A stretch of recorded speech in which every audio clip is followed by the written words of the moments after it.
Oke, baik. Terima kasih.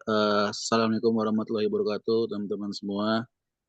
Saya Waalaikumsalam sebagai warahmatullahi. PJ kelas metode penelitian membuka dengan membaca Bismillahirrahmanirrahim bagi yang beragama Islam. Ya, mari sama-sama kita membaca Bismillahirrahmanirrahim. Bismillahirrahmanirrahim. Ya, baik. Untuk selanjutnya hari ini eh, agendanya itu perkenalan dengan Pak Unggul, Prof. Unggul. Jadi mungkin bagaimana eh, selanjutnya, Prof. Silakan, mohon di, dipimpin kelas ini. Baik, terima kasih Pak Iman. Suara saya udah kedengaran belum ya Pak Iman? Jelas, jelas, Prof. Jelas, jelas ya. Baik, terima kasih. Saya buka dulu ya. Assalamualaikum warahmatullahi wabarakatuh.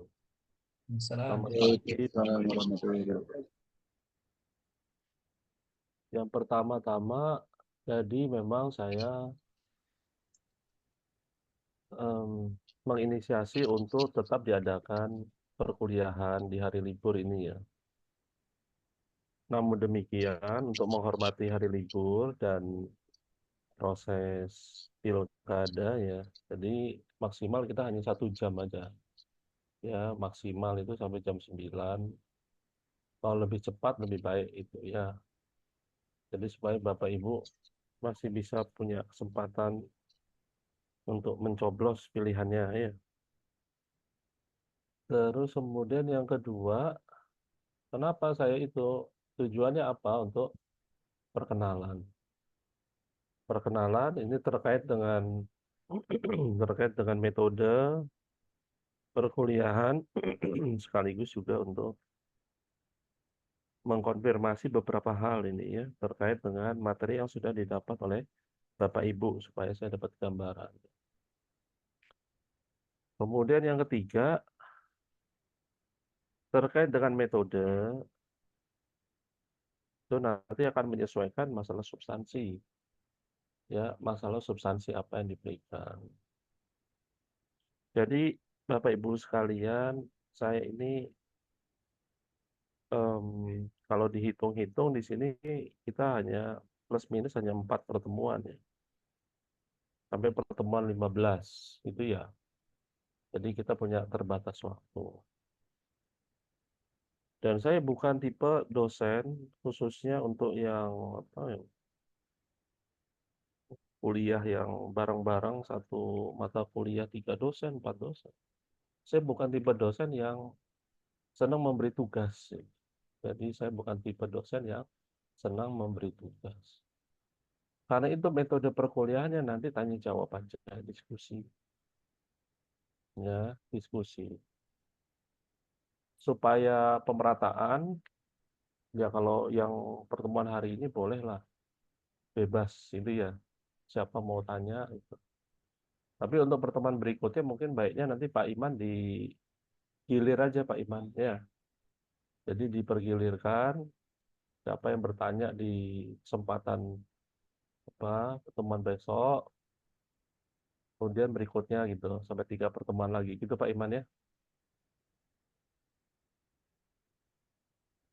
Jadi nanti bisa bergiliran untuk tanya jawab gitu. Ya karena saya ingin mendengar sebenarnya apa yang menjadi kesulitan Bapak Ibu sekalian gitu. Ya, atau evaluasi dari yang Bapak Ibu sudah dapatkan. Berikutnya, tentunya itu akan menyesuaikan pemahaman dan latar belakang Bapak Ibu. Kalau Bapak Ibu mau apa, ya mungkin waktunya kita terbatas, jadi saya nggak sempat tanya satu-satu nih ya. Bekerja di mana, latar belakang pendidikannya apa, apakah ekonomi atau ilmu manajemen atau yang lain. Saya nggak tahu gitu. Ya, tapi menurut saya silakan manfaatkan kesempatan plus minus kita di 3 pertemuan berikutnya sama ini berarti 4 pertemuan untuk Bapak Ibu mengeksplor atau kita berdiskusi tentang hal-hal yang menurut Bapak Ibu penting untuk didiskusikan yang belum jelas gitu. Itu ya. Jadi lebih banyak ke tanya jawab aja diskusi ya. Ya. Jadi itu menurut saya teknik pedagogi untuk Bapak Ibu, untuk mahasiswa-mahasiswa yang memang sudah ya kalau boleh dibilang usia lanjut ya. Biasanya termasuk usia lanjut ya. Itu ya. Jadi lebih banyak diskusi aja, nggak usah lebih banyak tugas ya. Terus kemudian Bapak Ibu sekalian, Pak Iman bocor, Pak Iman, dimatiin dulu Pak Iman itu mute. Nah, saya nggak usah dipanggil profesor ya. Saya belum profesor. Jadi dipanggil Pak aja ya. Jadi kalau ada yang atau panggil profesor nanti kurang nilainya ya. Nah, itu bercanda aja ya Bapak. Yang profesor itu yang pintar-pintar lah, saya masih banyak belajar. Referensi. Referensinya apa? Referensinya nanti diskusi aja sama saya. Kalau Bapak Ibu mau baca buku saya, bisa beli di Gramedia. Saya ada beberapa buku terkait dengan penelitian ya. Ada metode penelitian, ada prinsip-prinsip penelitian, ada penelitian kualitatif, ada juga yang nggak terkait penelitian di buku saya di Gramedia juga ya, terkait dengan social return on investment, SROI, ya itulah. Nanti Bapak Ibu bisa lihat nih. Baik, Bapak Ibu sekalian itu, terus Pak Iman, em, kita kuliahnya ya informal aja Pak Iman ya, nggak usah tegang-tegang Pak Iman ya. Ya, jadi ya, apa nanti kalau terlalu tegang malah nggak masuk. Ya, eh, Bapak Ibu sama saya itu aja ya, ngobrol-ngobrol aja ya. Saya bukan ngisi kuliah, saya cuma ngobrol-ngobrol sama Bapak Ibu. Baik, kemudian sebelum kita masuk mungkin nanti ada sesi diskusi, saya ingin konfirmasi dulu nih beberapa hal yang kemarin Pak Iman sudah berikan ke saya ya. Jadi Pak Iman sudah menjelaskan di sini beberapa topik yang sudah diperoleh ya dari Pak Ferry maupun Prof Hamida. Ya, dari Prof Ferry maupun Prof Hamida. Yang pertama pertemuan ya minggu pertama pertemuan, minggu kedua adalah bagaimana mencari topik. Ya. Nah, nanti mungkin saya bisa tanya nih, saya bisa belajar sama Bapak Ibu bagaimana mencari topik. Yang menarik lagi di pekan ketiga itu adalah bagaimana mencari subtopik. Ada topik, ada subtopik. Saya nanti minta tolong mungkin Pak Doni atau Pak Budiono atau Pak apalagi Pak Faif gitu ya, untuk menjelaskan apa itu topik, apa itu subtopik ya. Ya terus terang saya aja nggak ngerti Pak. Nanti saya tolong dijelaskan. Terus kemudian mencari gap, minggu keempat mencari gap, minggu kelima mereview paper sesuai bidang. Minggu keenam itu membuat outline. Dan minggu ketujuh menyelesaikan outline menjadi bab 1. Jadi fokusnya Pak Ferry itu adalah di penyelesaian bab 1. Gitu. Jadi pintu masuknya adalah bab 1. Ya. Terus kemudian Prof. Hamida minggu ke-8 itu membahas Umas Sekaran. Waduh, Umas Sekaran dibahas apanya ini? Ya. Mungkin bukunya ya, bukunya Umas Sekaran itu bukan Umas Sekaran ya. Umas Sekaran dari Amerika. Kemudian minggu ke-9 membahas topik keuangan MSTM, pemasaran dan strategi. Minggu ke-10 itu terkait dengan presentasi review paper ya, definisi konseptual, operasional, dimensi dan indikator. dan dimensi 11 membahas rumah sekarang serta perbaikan revisi dan book chapter. Bapak Ibu berarti membuat itu ya buku ya atau menulis book chapter ujian ya atau gimana?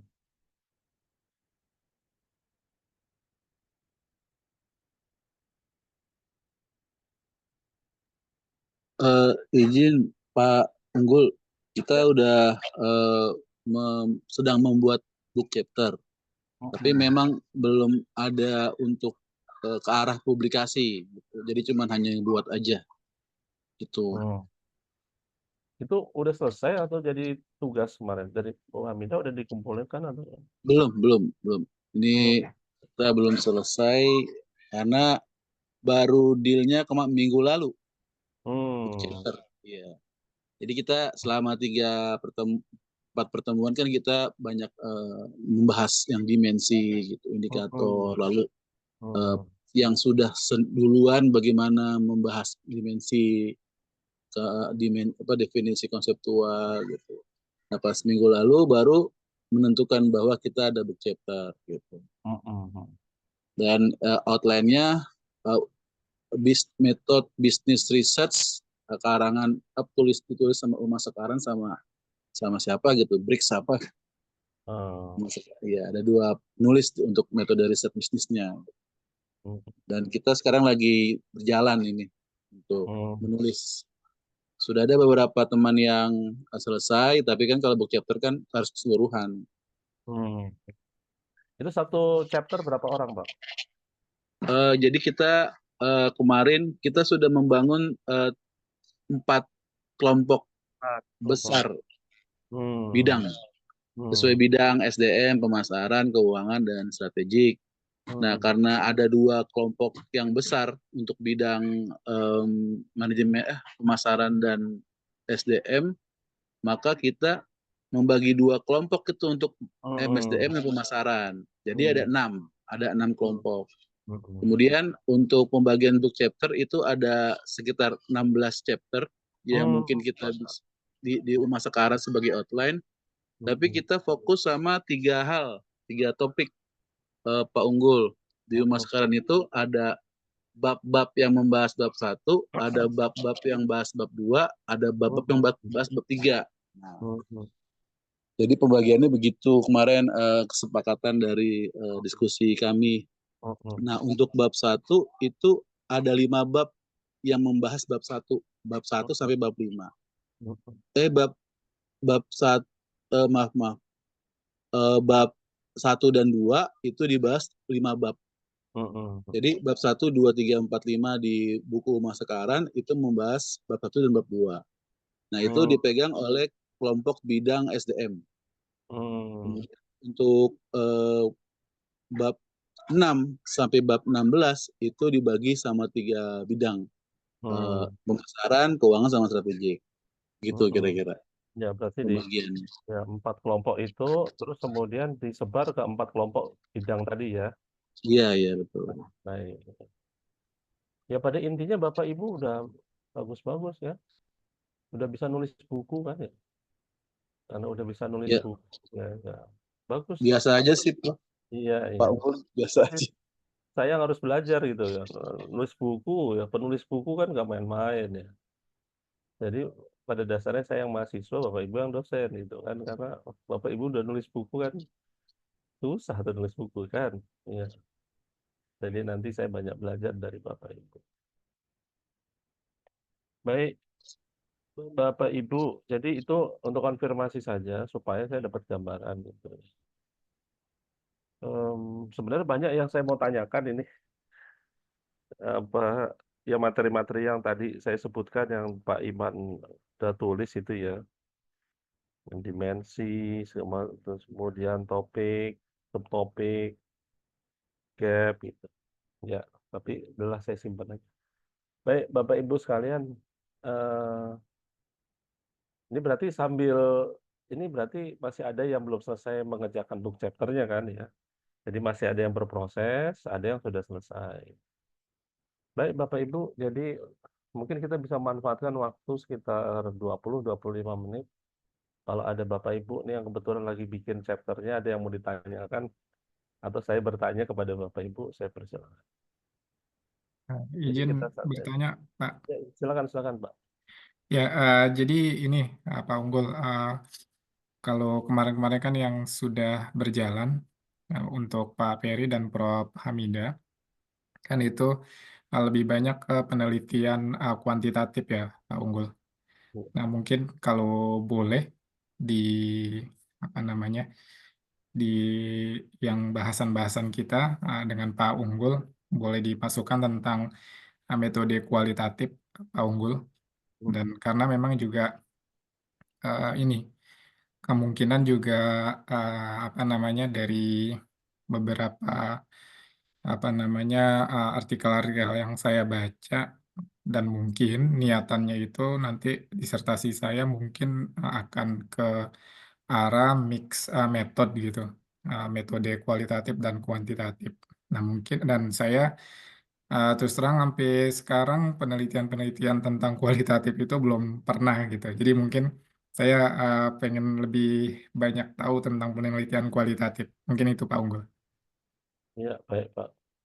Nanti Bapak bisa membaca buku-buku research method, termasuk juga buku saya ada juga chapter mengenai penelitian kualitatif dan mixed method. Hmm. Jadi kita mulai Pak ya. Ya. Nanti meskipun nanti kalau Bapak Ibu mau tanya yang kuantitatif nggak apa-apa juga ya. Pak Bisri Ya. mungkin tertarik kualitatif gitu ya. Tapi kalau Bapak Ibu ada yang tertarik kuantitatif nggak apa-apa juga. Hmm. Kita diskusi aja ya. Baik Bapak Ibu sekalian. Jadi kita akan masuk ke penelitian kualitatif ya. Kualitatif. Nah, ketika kita bicara penelitian kualitatif, bagaimana saya mau cerita dulu ya. Apakah saya pernah membimbing atau menguji kualitatif? Pernah, Pak. Ya, di S3 Ilmu Manajemen. Dan alhamdulillah yang pertama itu adalah penelitian kualitatif yang benar-benar kualitatif. Dulu kita itu lebih banyak S3 IM dulu zaman-zaman dulu lah. Itu lebih banyak yang disebut kualitatif itu hanya penilaian evaluasi program. Ya. Evaluasi program, ada program terus kemudian dinilai. Dan menurut saya itu bukan penelitian dasar kualitatif gitu. Ya, bukan penelitian dasar kualitatif. Yang kita bicarakan adalah penelitian dasar baik itu kuantitatif maupun kualitatif. Nah, sebelum saya masuk ke apa itu penelitian kualitatif, mungkin saya jelaskan dulu sedikit masalah paradigma ya, Pak. Paradigma penelitian. Jadi, Bapak Ibu sekalian, ada 4 paradigma dalam penelitian. 4 paradigma dalam penelitian. Apa itu paradigma? Paradigma itu worldview, itu adalah satu perspektif yang digunakan oleh ahli atau sekelompok ahli dalam menemukan objektivitas atau dalam menemukan apa yang disebut dengan realita, reality. Jadi paradigma itu adalah kumpulan belief. Ya, paradigma itu adalah kesimpulan keyakinan. Sudut pandang apa yang mau diambil, perspektif apa yang mau diambil dalam menjelaskan sebuah realitas. Paradigma ada 4, Bapak Ibu sekalian. Ada positivisme atau post-positivisme. Kemudian ada konstruktivisme. Terus kemudian ada participatory. Dan kemudian yang terakhir adalah pragmatisme. Ini karena Pak Isri tadi ya, itu bertanya juga terkait dengan masalah mixed method. Jadi saya gunakan 4 paradigma ini yang dikemukakan oleh Profesor John Creswell. Nah, Profesor John Creswell itu adalah profesor yang sering menggunakan dan sudah menulis buku terkait dengan mixed method. Secara singkat, Pak, dari paradigma itu akhirnya kita mengenal apa yang disebut dengan kerangka filosofis. Kerangka filosofis itu mulai dari setiap paradigma itu dia punya level-level kerangka filosofis. Mulai dari apa yang disebut dengan ontologi, epistemologi, metodologi, aksiologi. Ya, tapi saya nggak akan masuk ke situ. Saya hanya akan ambil salah satu bagian dari filosofis tadi, itu adalah metodologi. Metodologi itu adalah proses untuk menemukan kebenaran. Jadi, setiap paradigma itu punya level metodologinya, punya metodologinya. Nah, sekarang metodologi yang digunakan oleh penelitian kualitatif, saya masuk ke penelitian kualitatif, kalau nanti Bapak Ibu ada yang mau nanya penelitian yang lain, silakan. Untuk metodologi di penelitian kualitatif, itu adalah metodologinya induktif. Paradigmanya konstruktivisme. Guba dan Lincoln, ya, dua penulis, Guba dan Lincoln itu, dia mengemukakan ada 3 paradigma. Paradigma ini banyak ya Bapak Ibu sekalian ya. Dalam paradigma penelitian itu banyak. Ada yang dikeluarkan oleh Guba dan Lincoln, ada yang dikeluarkan oleh, kalau di accounting itu Wei Feng Chua, macam-macam. Nah, konstruktivisme itu adalah paradigma yang melahirkan metodologi induktif yang menjadi ibu dari pendekatan kualitatif. Jadi metodologi induktif itu punya anak, Pak. Anaknya itu adalah approach atau pendekatan kualitatif. Kualitatif. Jadi kalau ditanya sebenarnya penelitian kualitatif itu level apa? Itu level pendekatan, Pak. Itu bukan metodologi. Kualitatif itu adalah approach, pendekatan, anak dari, turunan dari metodologi induktif. Metodologi induktif itu anak dari paradigma konstruktivisme. Nah, ini Bapak Ibu karena level doktoral harus paham nih yang sisi filosofis keilmuan seperti ini. Nah, saya masuk dulu untuk metodologi induktif. Apa itu metodologi induktif? Metodologi induktif, saya sering menggambarkan itu, ini metodologi yang dia bergerak dari bawah ke atas. Cara menemukan kebenaran itu dimulai dari apa yang disebut dengan multi realities, ya. Multi realities.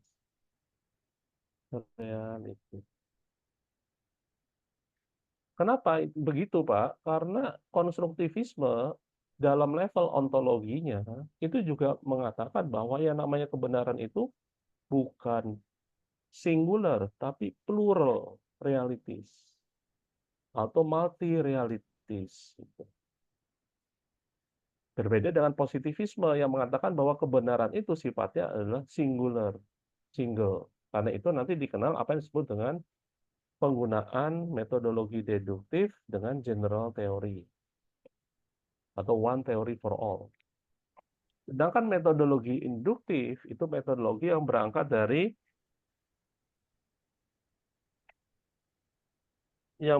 dari pendekatan kualitatif. Itu metodologi adalah metodologi deduktif. Nah, saya ingin masuk dulu Bapak Ibu. Apa itu metodologi induktif yang berangkat yang ada di bawah, realita-realita yang ada di organisasi, di perusahaan, yang kemudian nanti akan build up, akan dibawa, ditarik ke atas, itu menjadi satu teori. Teori itu disebut dengan grounded teori. Tapi ini teori bukan teorinya positivisme ya. Ini teorinya adalah teori kualitatif, yaitu disebut dengan grounded teori. Nah, jadi kalau begitu Bapak Ibu yang menggunakan pendekatan kualitatif itu berangkatnya dari apa realitas yang ada di lapangan. dari realitas yang ada di lapangan, kemudian berangkat ke atas, kemudian akhirnya Bapak Ibu menemukan banyak konsep. Nah, konsep itu yang dibuat konstelasi akhirnya menjadi sebuah grounded teori. Teori yang berasal dari lapangan. Dan pendekatan itu bisa dilakukan dengan menggunakan pendekatan kualitatif. Pendekatan kualitatif. Nah, pertanyaan ini pertanyaan filosofis, tapi biasanya kita susah-susah menjawabnya. Apa bedanya kualitatif dengan kuantitatif? Banyak yang salah kaprah. Kalau kualitatif itu nggak boleh pakai angka, Pak. Semuanya harus kata-kata. Dan jadi kalau angka itu bukan kualitatif. Nah, itu pendekatan yang itu pemahaman yang menurut saya tidak tepat. Jadi pendekatan kualitatif itu bukan masalah angka atau masalah kata.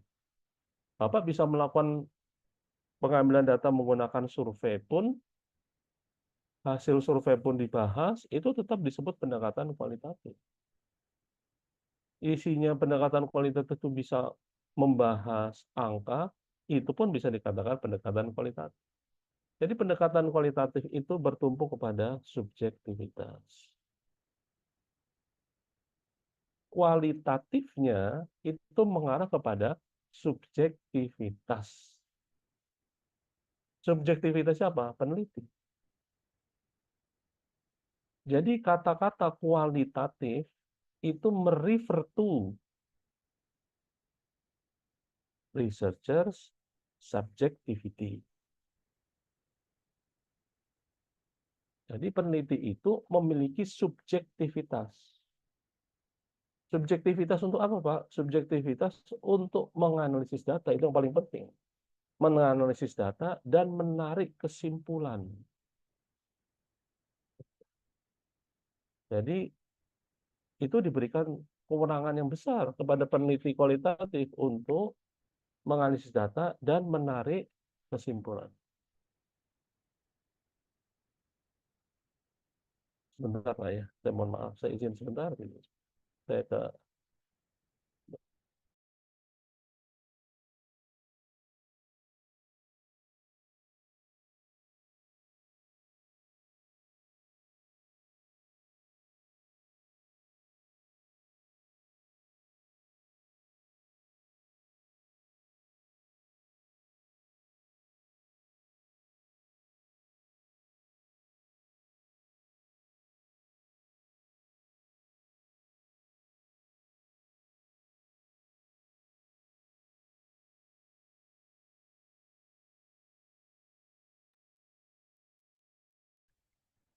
saya lanjutkan ya Pak ya. Saya charger handphone sebentar, habis ternyata.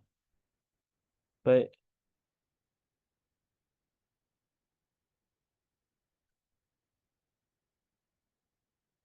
Jadi kalau begitu, pendekatan kualitatif itu mendasarkan kepada subjektivitas. Subjektivitas dari peneliti untuk menganalisis data dan menarik kesimpulan. Jadi itu berbeda dengan pendekatan kuantitatif. Kuantitatifnya itu bukan merefer to kuantitatif data, bukan ya. Pendekatan kuantitatif, kenapa disebut kuantitatif? Karena penarikan kesimpulannya itu didasarkan kepada hasil uji statistik inferensial. Jadi kuantitatif, kata-kata kuantitatifnya itu merefer to apa? Merefer hasil dari statistik inferensial. Dalam hal ini adalah uji hipotesis dengan menggunakan kurva normal, baik itu uji Z maupun uji T. Nah, itu yang menjadi dasar kenapa itu disebut sebagai pendekatan kuantitatif. Itu Pak. Ya. Jadi ini pendekatan kualitatif tuh Bapak harus paham dulu. Ya, berdasarkan paradigmanya gitu. Baik. Sekarang kita bicara masalah, saya ini intinya aja Pak ya, kulit-kulitnya aja. Nanti kalau Bapak bawa dalamnya, silakan Bapak tanya jawab sama saya. Kalau saya bisa jawab, saya jawab. Kalau enggak, ya saya lempar ke Pak Faif untuk menjawab. Tapi minimal saya nanti Bapak tahu permukaan-permukaannya. Berikutnya itu adalah tujuan. Tujuan penelitian kualitatif. Kualitatif. Nah, sekarang bagaimana tujuan dari penelitian kualitatif? Apa bedanya dengan penelitian kuantitatif? Tujuan penelitian kualitatif itu berbeda dengan kuantitatif, Kak. Kalau di kualitatif, tujuan penelitiannya itu disebut dengan ini, Pak.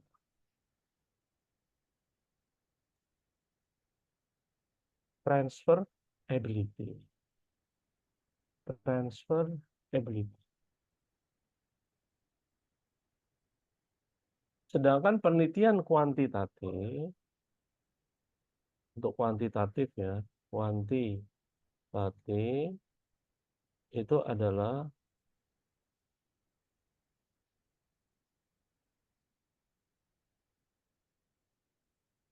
generalized.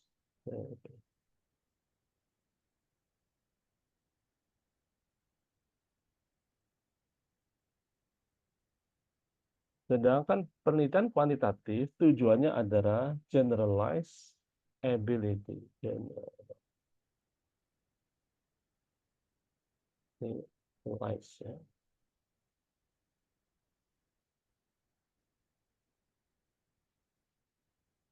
Jadi apa itu penelitian kuantitatif tujuannya? Mengeneralisir. Mengeneralisir apa? Mengeneralisir fenomena yang terjadi di populasi itu kita generalisir dengan menggunakan temuan yang ada di sampel. Jadi kan itu tujuannya kita menggunakan teknik sampling kan itu. Mengambil sampel untuk kemudian kita bisa generalisir ke level populasi. Itu tujuannya kuantitatif. Karena itu penting sekali kita, karena itu bicara masalah kurva normal, maka penting sekali kita harus melihat ya beberapa central tendency.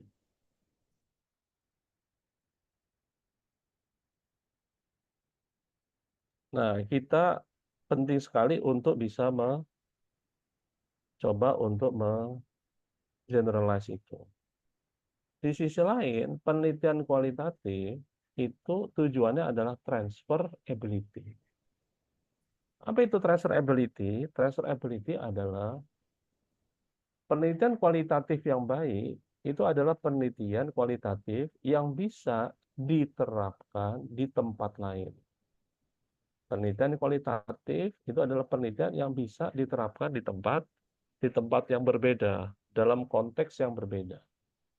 Jadi misalnya ambil contoh, Bapak Ibu melakukan penelitian terkait dengan faktor-faktor kepemimpinan yang ada di Bupati Banyuwangi misalnya. Ya. Nah, faktor-faktor kepemimpinan yang ada di Bupati Banyuwangi itu Bapak Ibu ingin adopsi misalnya di kabupaten lain, misalnya di Kabupaten Demak atau di kabupaten yang lain, itu bisa menggunakan penelitian kualitatif sebelumnya. Nah, penelitian kualitatif yang baik itu adalah penelitian kualitatif yang bisa ditransfer ke penelitian yang berikutnya.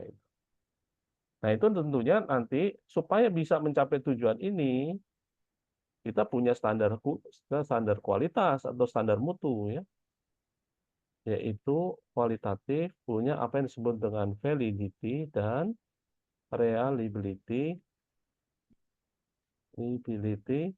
analysis.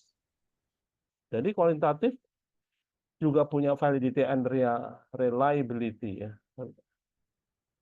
Reliability analisis sama seperti dengan pendekatan kuantitatif, ya. Itu juga nanti kita juga punya itu. Itu mungkin Pak Bisri ya, sedikit mengenai kualitatif. Mungkin nanti kalau Bapak ada yang mau ditanyakan, silahkan. Saya belum masuk ke mixed method ini. Ya, karena mixed method itu ada ilmunya sendiri. Ya, iya Pak. Nah itu kan gini, kurang lebih kan saya nanti bayangannya kan gini, ada satu variabel yang memang butuh assessment gitu, apa namanya assessment maturity itu kan. Nah itu kan bayangan saya kan itu memang di penelitian-penelitian yang terdahulunya itu kan pakai kualitatif. Nah kemudian saya nanti mau apa namanya menguji juga uh, hal-hal yang mempengaruhi itu atau dia juga mempengaruhi variabel-variabel yang lain. Nah, jadi istilahnya masih agak bingung meletakkannya itu nanti istilahnya apa uh, istilahnya apa ya? Itu hasil assessment dulu atau gimana gitu. Mungkin itu, Pak. Ya, ya itu saya nggak tahu. Saya begini Pak, maksud saya begini Pak ya. Nah, Bapak Ibu itu melakukan penelitian ya, itu yang paling penting.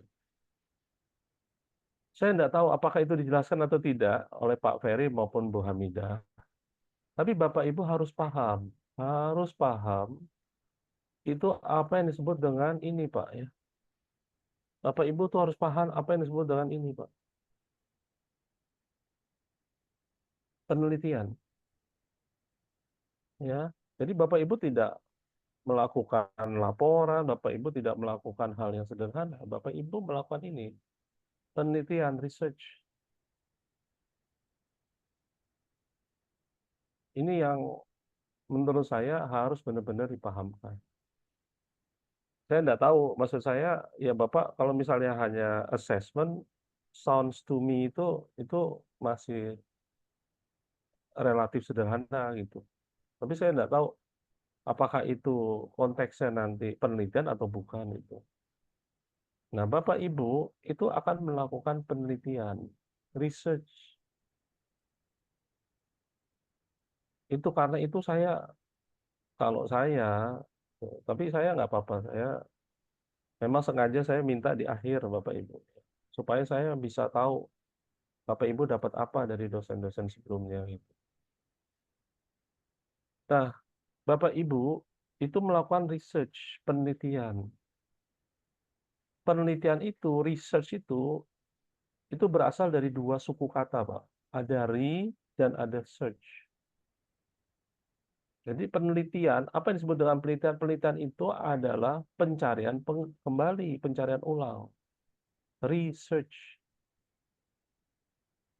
Kalau pencarian kembali, berarti kalau begitu bukan mencari dari awal.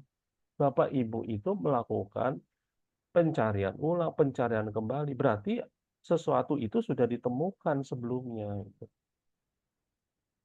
Sesuatu yang sudah ditemukan itu maksudnya apa, Pak? Sesuatu yang sudah ditemukan itu sesuatu yang sudah diteliti, yang dikaji, yang dipahami, yang dianalisis, yang dibahas. Sudah ada yang dibahas, sudah ada yang ditemukan. Oke. Tapi masalahnya dari yang sudah dibahas, diteliti, ditemukan, dikaji, dianalisis, diinvestigasi, ternyata masih ada yang hilang. Masih ada yang belum ditemukan. Masih ada yang belum dikaji, masih ada yang belum dipahami, masih ada yang belum dimengerti. Di antara yang sudah dimengerti, masih ada yang belum dimengerti. Nah, itulah yang disebut dengan gap, Pak. Itulah yang disebut dengan gap. Jadi saya nggak apa maksudnya, saya nggak concern dulu masalah topik. Bapak Ibu concern dulu apa gap penelitian Bapak Ibu sekalian. Bapak Ibu punya interest di bidang apa bidang Bapak Ibu, ya, apa spesialisasi Bapak Ibu. Nah, dari spesialisasi tersebut, kompetensi keilmuan Bapak Ibu sekalian, dari situlah Bapak Ibu akan mencari gap. Nah, gap ini saya bagi ada 3 ya Bapak Ibu, ada literatur, ada praktikal, dan ada teoretikal.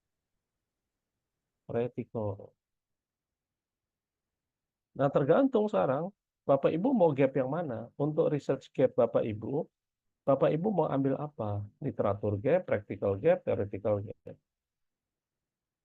Setelah Bapak Ibu menentukan gap itu, kemudian Bapak Ibu akan jadikan gap tersebut itu yang menjadi problem statement.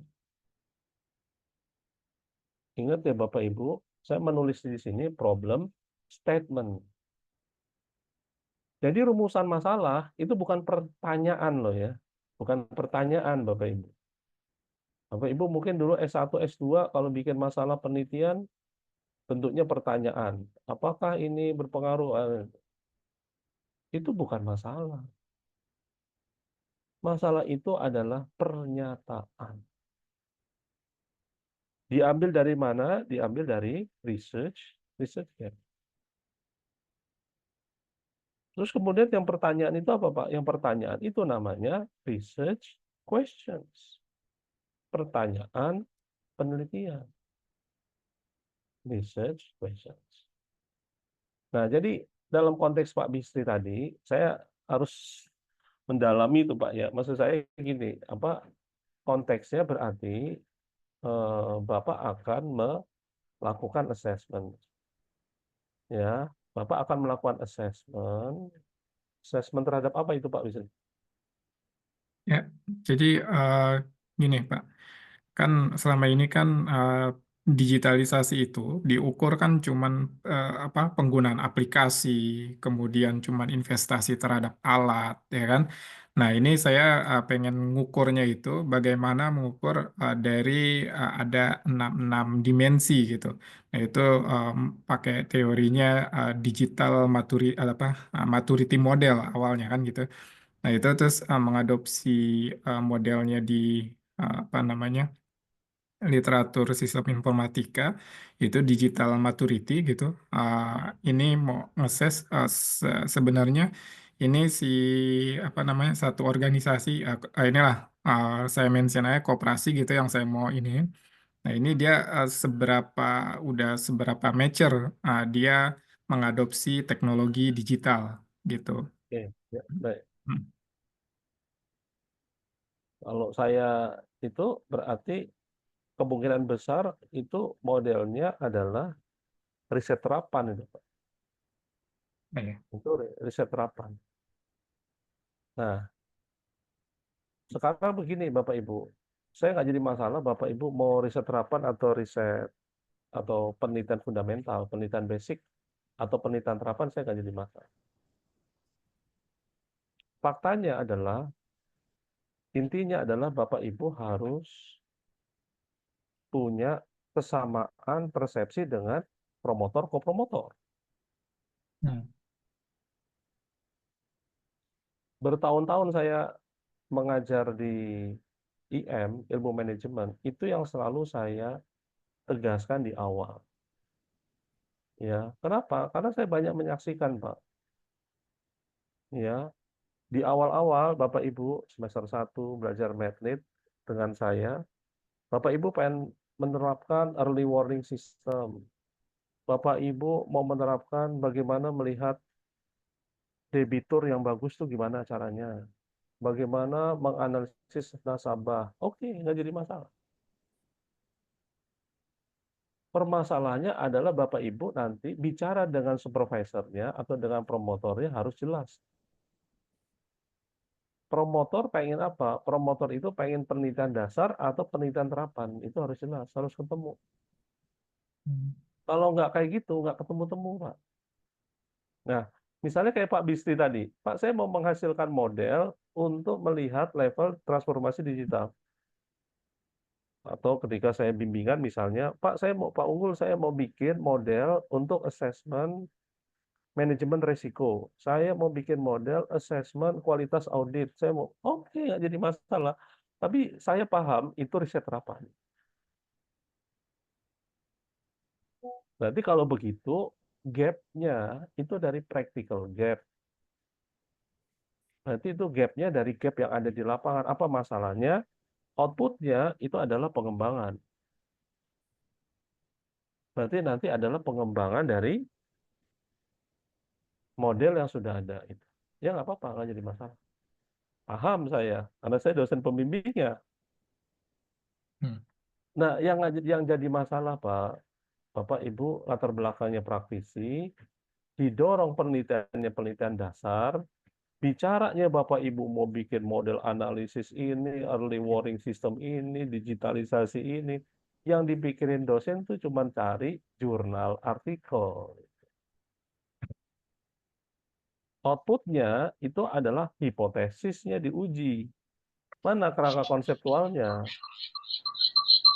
Apakah hipotesisnya itu didukung atau tidak, diterima atau tidak? Itu yang dipikirkan, itu yang dipikiran promotornya itu.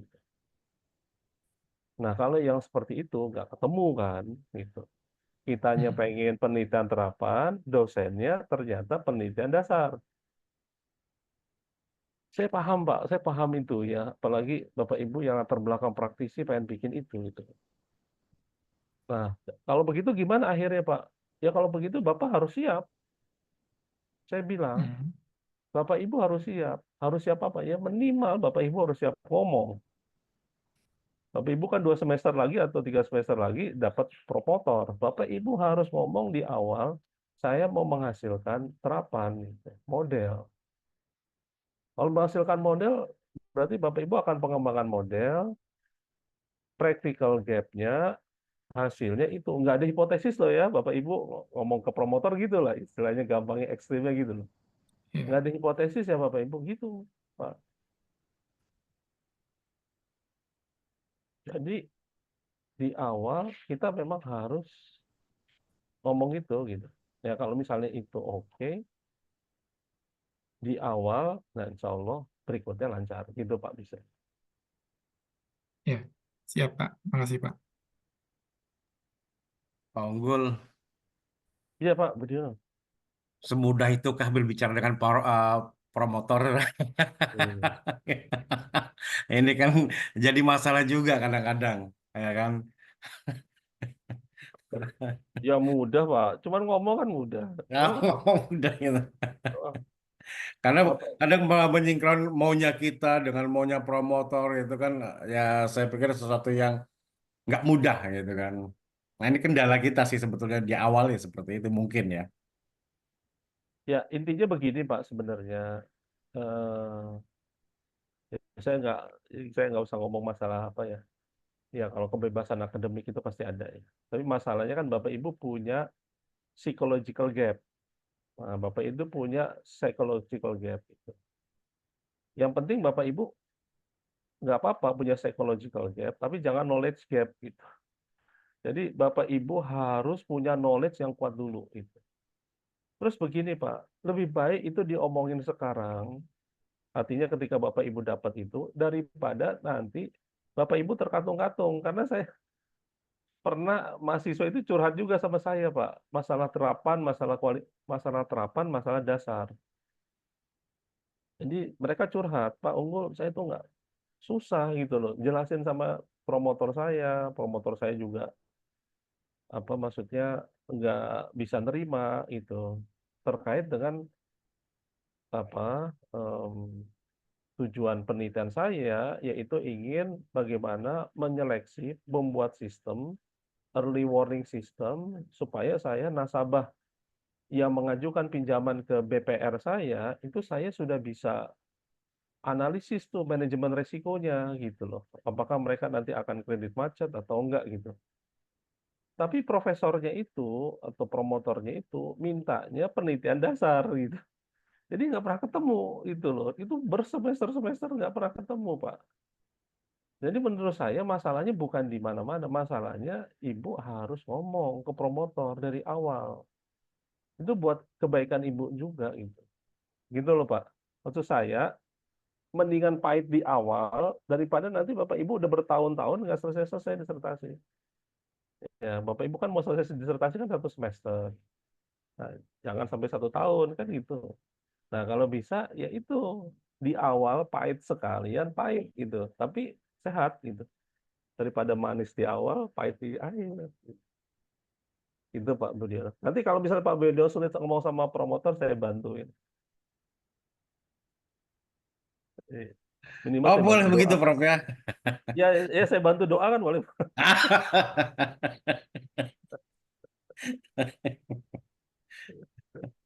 Nanti saya bantu cara ngomongnya gimana, referensinya gimana. Ya, Ya artinya kita termasuk juga pilih-pilih promotor pun juga memang kita harus kenal karakteristiknya dulu ya, Pak Unggul ya. itu yang kita coba minimalisir sebenarnya Pak. Kita itu coba minimalisir. Ya Bapak apa istilahnya gini lah. Bapak Ibu berjalan di jalur Bapak Ibu sebagai mahasiswa. Saya berjuang di jalur saya sebagai dosen gitu ya. Jadi saya bisa katakan Pak, dalam 5 tahun, 6 tahun saya mengajar di IM ini, mungkin lebih dari 5 tahun itu.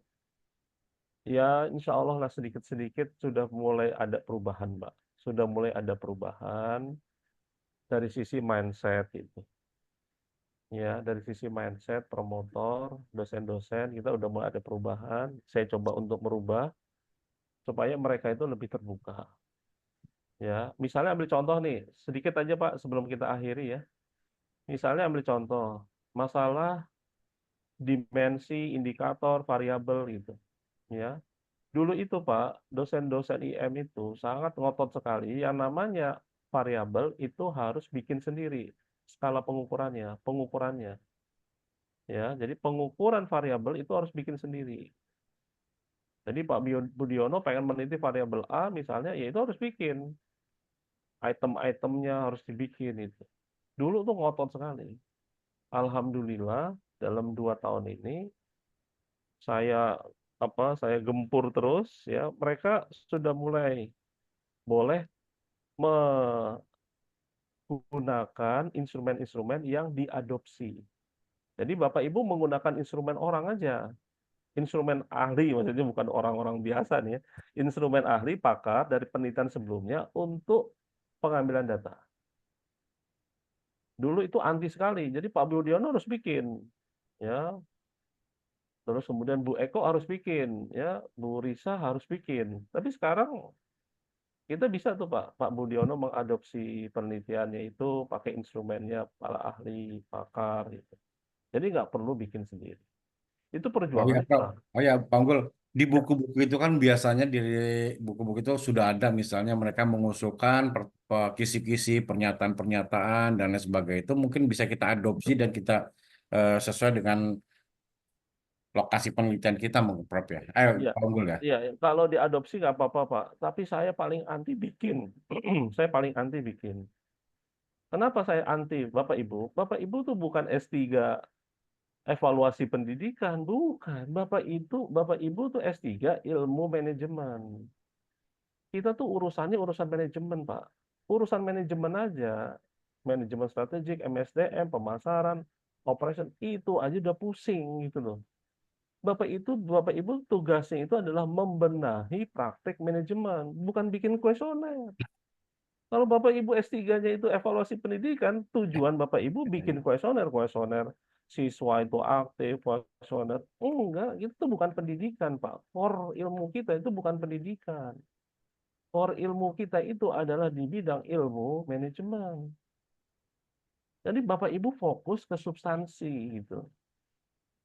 Nah, jadi kalau begitu maksud saya, nggak usah Bapak Ibu lihatlah. Mau di UI, mau di UGM, mau dilihat di mana-mana lah. Mau MBA, mau ilmu manajemen, doktoral, segala macam, program doktor ilmu manajemen, akuntansi, yang di bisnis ya. Itu nggak ada Pak, bikin-bikin kuesioner tuh nggak ada gitu. Mereka gunakan saja kuesioner para ahli. Iya siapalah unggul gitu loh dibandingkan Profesor Michael Porter tuh siapa saya Pak? Nggak ada artinya gitu loh. Siapalah saya dibandingkan para suraman itu yang Bapak Ibu marketing ya, service quality. Nggak ada artinya siapa saya gitu. Kenapa kita tuh sering bikin-bikin, termasuk juga akhirnya bikin-bikin dimensi, ngarang-ngarang sendiri gitu ya. bikin indikator, ngarang-ngarang sendiri, itu saya paling anti gitu. Nah, itu membenahi pola pikir seperti itu lama Pak, bertahun-tahun saya berjuang itu gitu.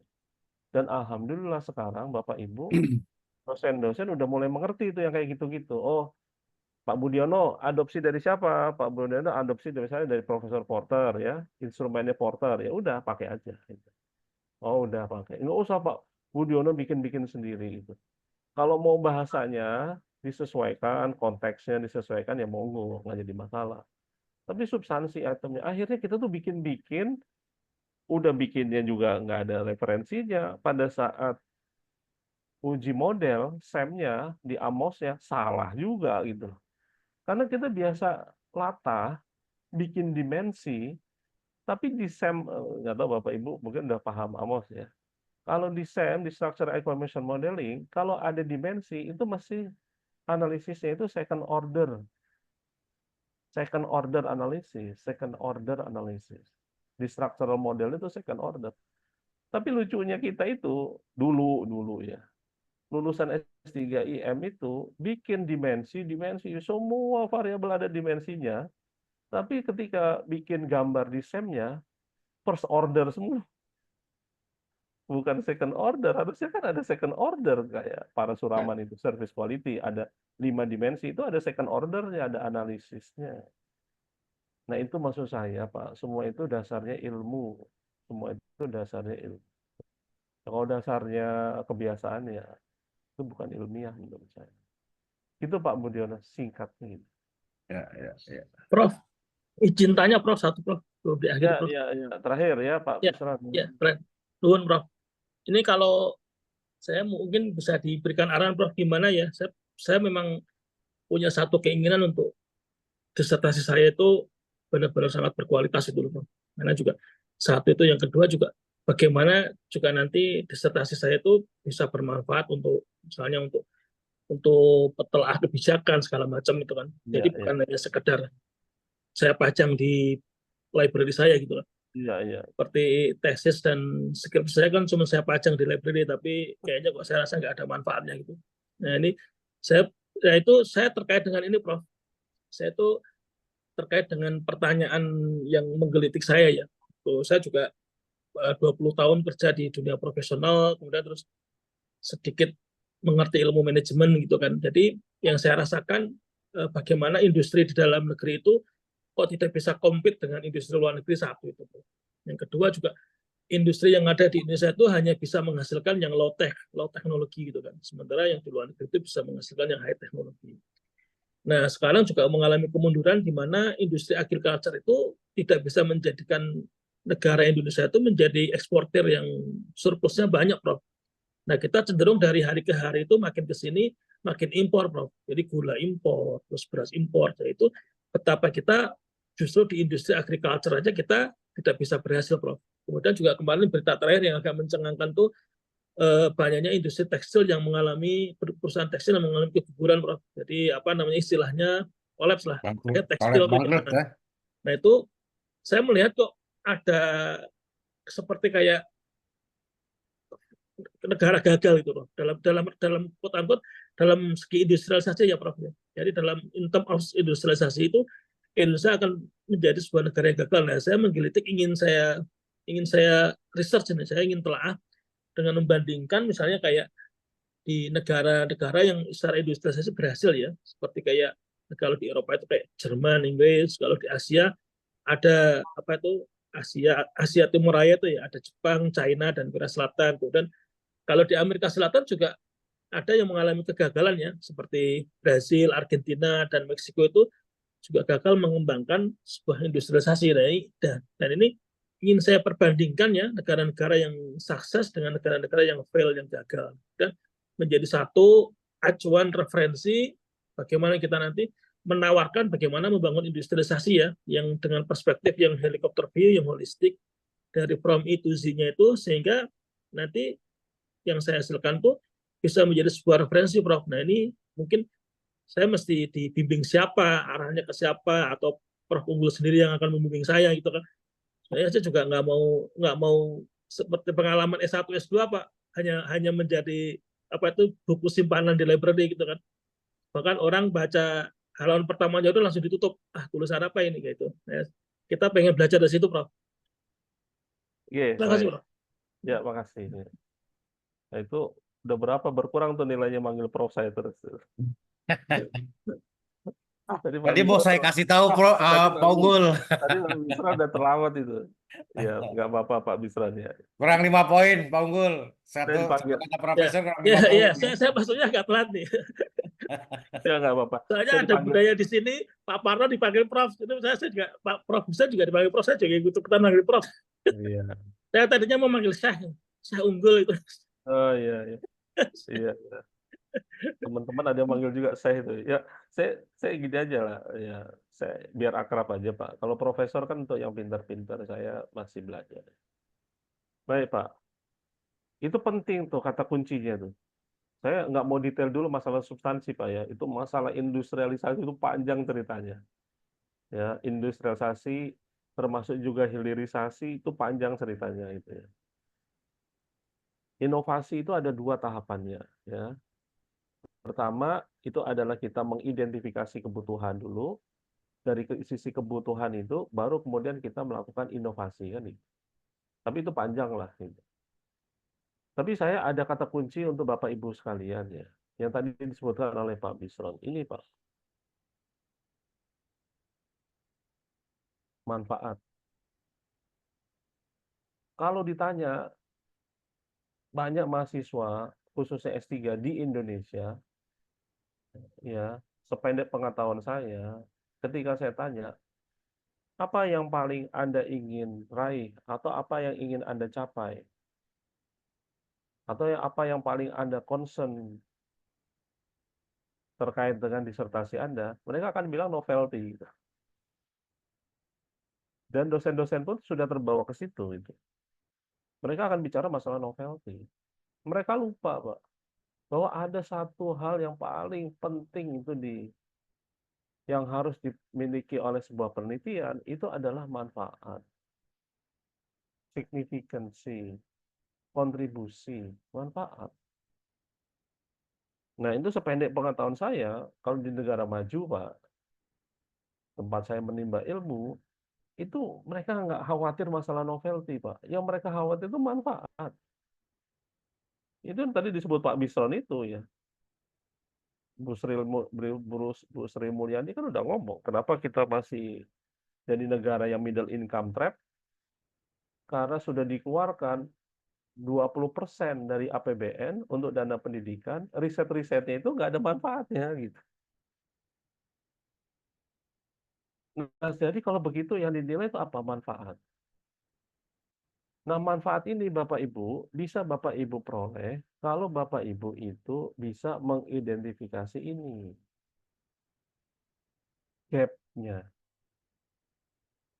Jadi kalau begitu identifikasi gap itu menjadi penting Pak Bisron. Jadi gap itu yang akan itu Pak Bisron latar belakang profesional. Berarti Pak Bisron udah tahu tuh apa yang disebut dengan gap analysis. Iya, iya.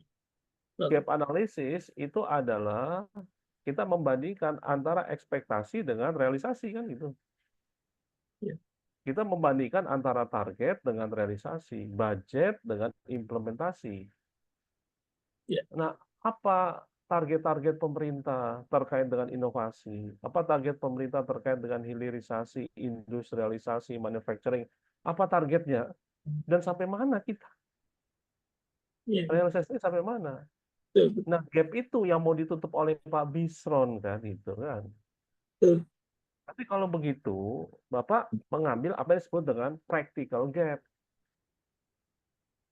Bapak akan lebih banyak bicara masalah practical gap. Itu Awalnya nanti, ya, awal. ya, itu nanti ke kualitatif apa kuantitatif ya, Pak Unggul ya? Itu Syah Unggul. panjang ceritanya, Pak. Ya, Tapi bisa ke kualitatif, kuantitatif. Iya. Intinya Pak, gap itu Pak, yang penting Bapak Ibu tahu ada gap. Nah, nanti perspektifnya itu bisa pakai 4 paradigma nih bahkan. Para ahli itu Pak, para peneliti itu ada gap, kemudian 4 gap itu mau dimasuki dengan cara positivisme, monggo, konstruktivisme mangga, partisipatory nggak jadi masalah, pragmatisme, juga nggak apa-apa. Iya, iya. Itu seperti 4 orang, mohon maaf, itu tunanetra yang memegang seekor gajah. Ya betul semua, Pak. Ada yang Iya, iya. mengatakan gajah itu telinganya, ya betul. Ada yang mengatakan gajah itu kakinya, betul, betul semua. Nah, teman-teman kita itu, betul semua. Iya, iya.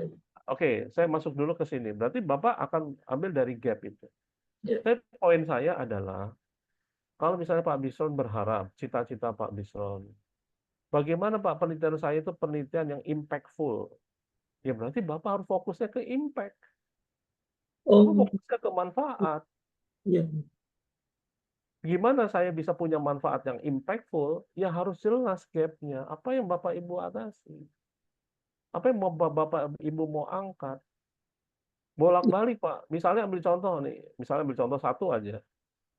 Penelitian teman-teman yang lagi khawatir misalnya di BUMN ini terkait dengan masalah holding ya. Iya, iya. Teman-teman BUMN itu kan khawatir semua di holding. Ya kan? Ada holdingnya masing-masing. Iya, iya. Nah, sekarang mereka pengen, Pak, saya pengen punya penelitian yang bermanfaat untuk perusahaan saya. Perusahaan saya tanya, Bapak gap analisis perusahaannya apa sekarang? Oh, kita lagi pusing masalah holding nih, Pak, akuisisi. Mau digabung sama perusahaan ini, saya bilang itulah gap-nya, Pak. Oh, Ya, Bapak buat itu untuk menjawab itu kan. Pak Unggul, punten Pak, izin Pak. Saya coba supaya saya satu frekuensi dengan Pak Unggul ya.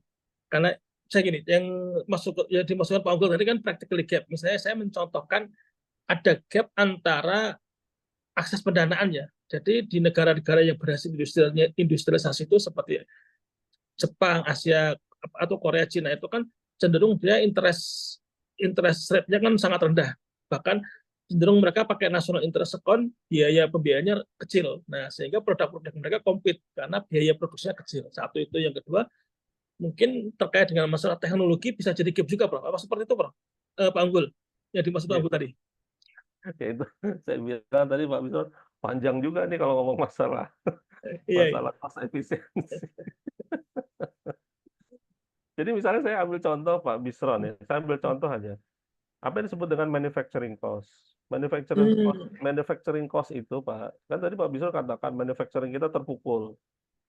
Oke, sekarang manufacturing cost kita itu ada 3 ya. Betul. Yang pertama itu material, Betul. kemudian yang kedua labor, yang ketiga overhead. Oke kan? Overhead. Baik. Sekarang saya tanya Pak, harusnya secara teori gitu ya.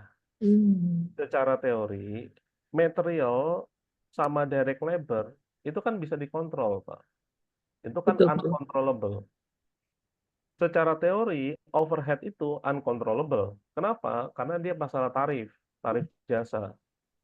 Ya, kita pakai listrik, kita pakai gas, kita pakai air, itu ada yang punya tarif itu, pemerintah, gitu kan. Iya, iya, iya.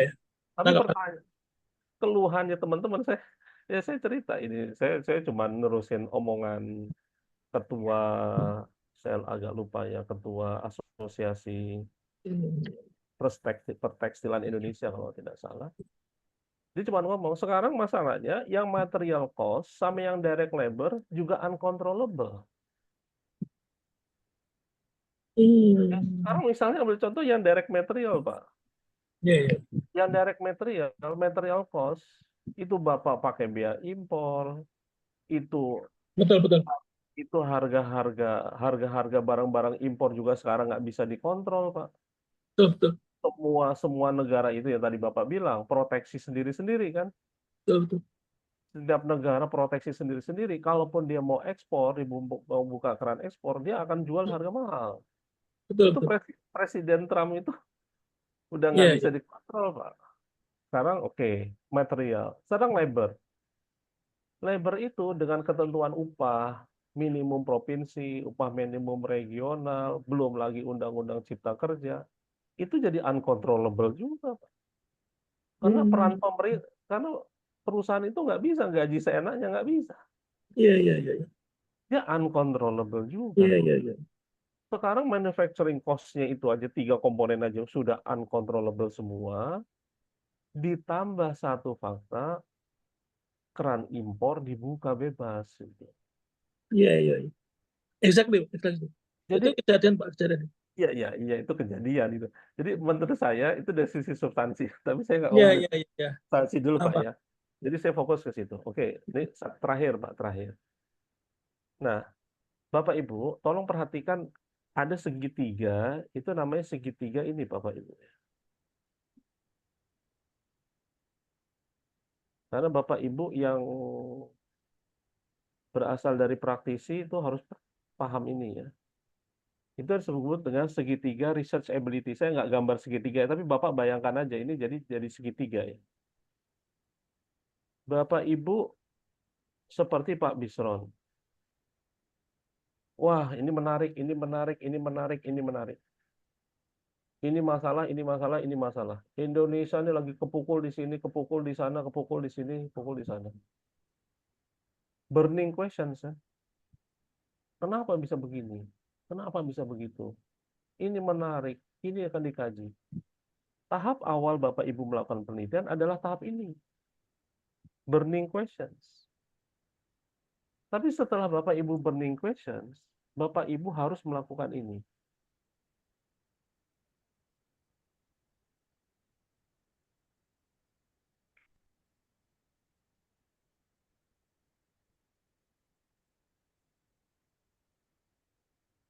Iya. Bapak nggak cukup. Ini untuk penelitiannya. Bapak nggak cukup Iya. hanya burning questions tanpa mengkonfirmasi ini udah diteliti belum di literatur. Jangan-jangan ini sudah pernah diteliti di penelitian sebelumnya. Oh. Atau minimal kita bertanya, Iya. sudah sejauh mana ya literatur membahas ini? Masalah manufacturing slowdown, masalah middle income trap, masalah deindustrialisasi. Ini pembahasannya udah sampai mana sih literatur? Oh, empirical evidence-nya, bukti-bukti empirisnya di penelitian-penelitian terdahulu itu sudah sejauh mana? Jangan-jangan udah banyak diteliti Iya. di negara-negara lain. Jangan-jangan sudah banyak dikaji. Kita aja yang belum konfirmasi. Termasuk juga teori. Ada nggak teori yang menjelaskan ini? Ini saya menjelaskan ini Pak Bisri ya. Ini sebenarnya panjang juga ya. Ini kita jangan gampang mengatakan model itu sama dengan teori. Ya. Model sama dengan teori. Kadang-kadang kita itu bilang ini teori, padahal itu cuma model, Pak. Ya, jadi teori itu harus hati-hati. Apalagi bilang variabel jadi teori ya, itu hati-hati. Baik, saya mau teruskan aja dulu karena itu pembahasannya agak panjang. Nah, Bapak Ibu yang punya latar belakang praktisi, semangat di awal, pengen bikin ini begitu itu, tapi nggak mau konfirmasi ke literatur. Itu kelemahannya. Coba Bapak Ibu konfirmasi ke literatur. Baca sekarang. Bapak Ibu kan namanya S3, ya itu. Bapak Ibu masuk ke bidang akademik, masuk ke situ, coba Bapak Ibu konfirmasi. Baca. Satu hal lagi, nah ini seperti segitiga ya Bapak Ibu, nanti bayangkan saja ya. Jadi ini modelnya tuh tektok ya. Dia loop gitu ya. Terus kemudian setelah Bapak Ibu burning questions, ada ketertarikan, konfirmasi ke literatur maupun teori, Bapak Ibu harus perhatikan ini. Ketersediaan data. Penelitian yang bagus, motivasinya bagus, konfirmasinya bagus, dibaca Bapak Ibu. Tapi Bapak Ibu mengumpulkan seluruh negara-negara ASEAN itu nggak ada datanya gitu. Ya, Bapak Ibu kesulitan masalah data, populasinya siapa, datanya ngambil dari mana, memperoleh datanya gimana. Bapak Ibu kan juga terbatas, harus lulus. Bapak Ibu kan, saya sering dijelaskan masalah researchability, kita kan nggak pengen jadi penemu Nobel Bapak Ibu. Atau nggak jadi pemenang Nobel. Bapak Ibu tuh cuma pengen lulus. Ekstrimnya tuh Pak Budiono, Anda itu nggak akan dibaca oleh seluruh orang, hasil disertasi Anda itu nggak akan dibaca oleh seluruh orang di dunia ini yang miliaran orang. 5 miliar orang nggak akan baca disertasi Anda. Yang baca disertasi Anda tuh cuma 5 orang. Siapa Pak Budiono? Diri kita sendiri, Promotor. penguji, promotor. Promotor 2, ketua penguji 1, penguji 2, penguji 3, 3. Cuma 5 orang di dunia ini, Pak. Jadi kalau begitu, perhatikan juga availability kekuatan Bapak Ibu. Gitu. Kalau kekuatan Bapak Ibu misalnya, ya saya itu hanya di level Jakarta aja, Pak. Ya udah level Jakarta. Nggak usah paksakan ke ASEAN gitu. Kalau Bapak Ibu levelnya Jawa Barat, ya Jawa Barat aja. Kalau Bapak Ibu bisa Indonesia, ya monggo, silakan Indonesia. Gitu. Jadi konteksnya adalah Bapak Ibu perhatikan data availability ini, kemampuan Bapak Ibu. Bapak Ibu sanggup gitu, ya sanggup. Tapi apakah Bapak Ibu sanggup kuliah misalnya 8 tahun misalnya? Ya sanggup sampai itu datanya kumpul semua, tapi tolong itu naik turun ya. Ini tolong diperhatikan. Kalau Bapak Ibu sudah memperhatikan burning questions itu menarik nih. Oh, saya lihat fenomena ini di TV, saya melihat ini. Oke, menarik. Oke. Setelah Bapak Ibu literatur confirmation-nya juga oke. Siap secara literatur, secara teori ada yang bisa menjelaskan. Availability datanya juga Bapak Ibu bisa pastikan. Barulah Bapak Ibu itu yang disebut penelitian Bapak Ibu itu bisa dilakukan. Itu disebut dengan researchability. Barulah Bapak Ibu bisa mengatakan, oh ini layak atau bisa saya lakukan. Seperti visibility. Ini visible untuk saya lakukan. Ya, Bapak Ibu, ini menjadi perhatian gitu ya, supaya ketika kita punya niat, ketertarikan terhadap satu hal, tolong 2 elemen yang lain ini tolong diperhatikan. Konfirmasi kepada teori maupun literatur, dan juga ketersediaan data. Jangan-jangan kita semangat, misalnya kita semangat misalnya mengenai carbon market. Ya, carbon market. Di Indonesia belum ada datanya carbon market. Mau meneliti gimana carbon market ini? Nah, itu maksud saya yang kayak begitu-begitu tolong diperhatikan sehingga kita bisa benar-benar yakin bahwa penelitian kita bisa. Di samping yang poin keempat tadi ya, terkait dengan manfaat. Begitu Pak Bisron ya dan Bapak Ibu. Ya, hatur nuhun, saya hatur nuhun. Pak Unggul, maaf sih Pak Unggul. Tadi Ini terkait jadi dengan referensi yang Bapak tadi pagi ya Pak ya diinformasikan, boleh tahu nggak Pak judul referensi Bapak, buku yang Bapak terbitkan Pak? buku yang terbitkan.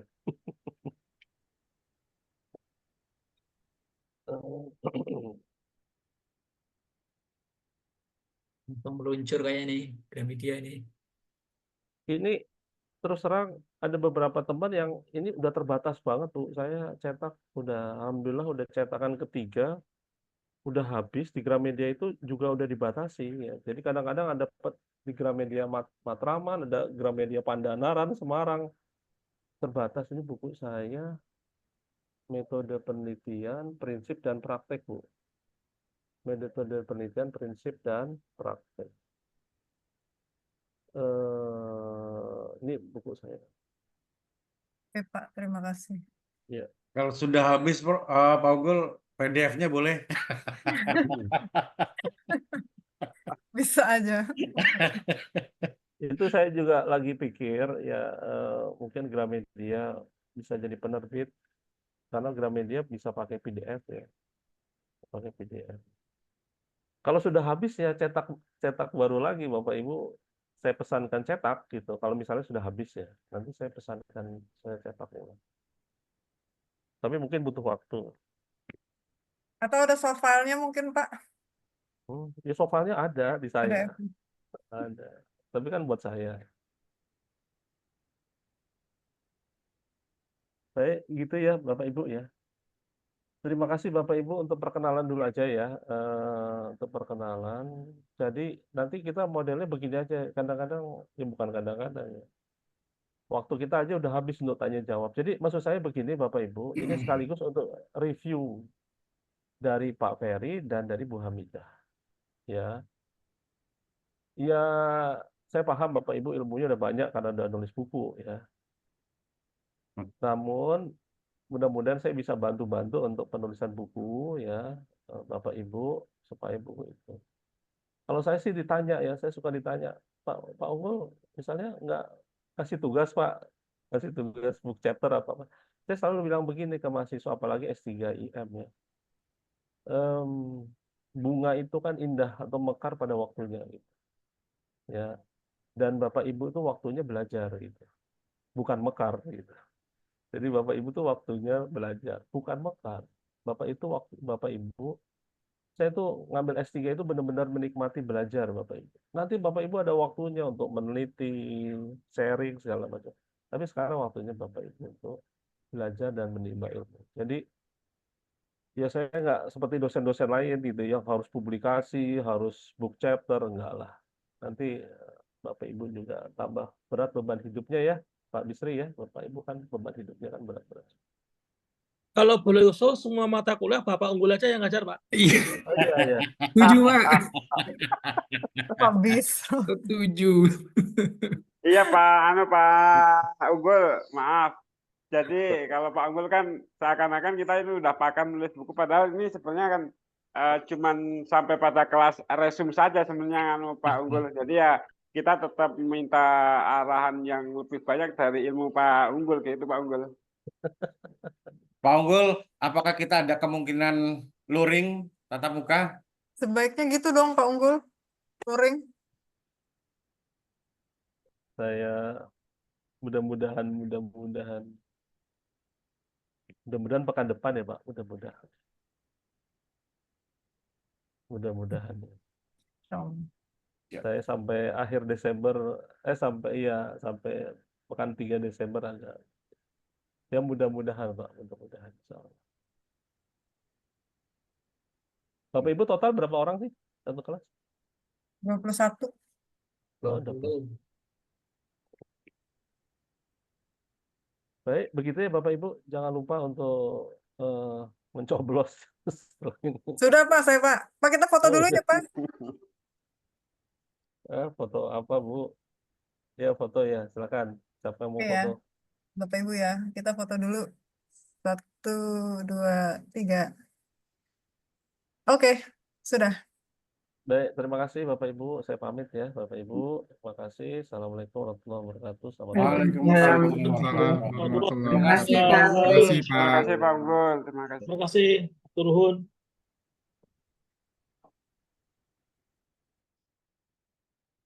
Itu tugas Metopel dikirim kemana ya, Pak Iman?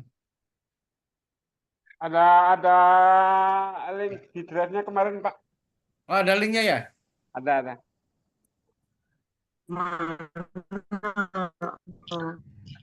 Udah saya sematkan Pak di grup dari kemarin. Oh Sudah iya, dimasuk. iya. Udah selesai kita, Pak. Itu linknya sama Siap. ya Pak Iman ya, antara yang kelompok dengan yang individu ya berarti ya. Kenapa Pak Faif?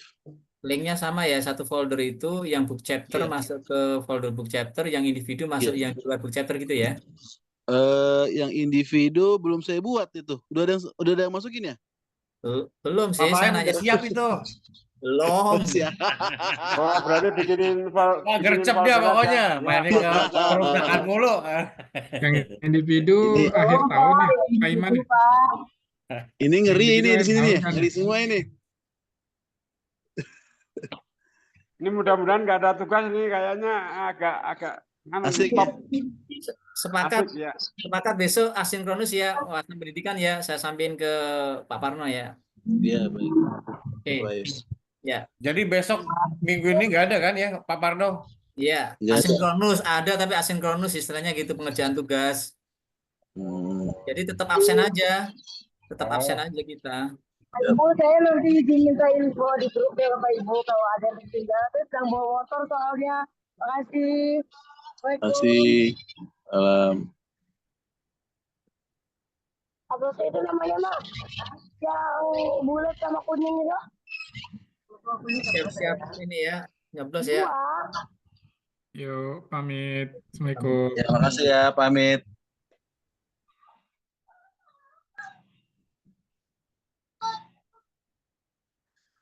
Nah begini nggak kayak kawan sebelah selesai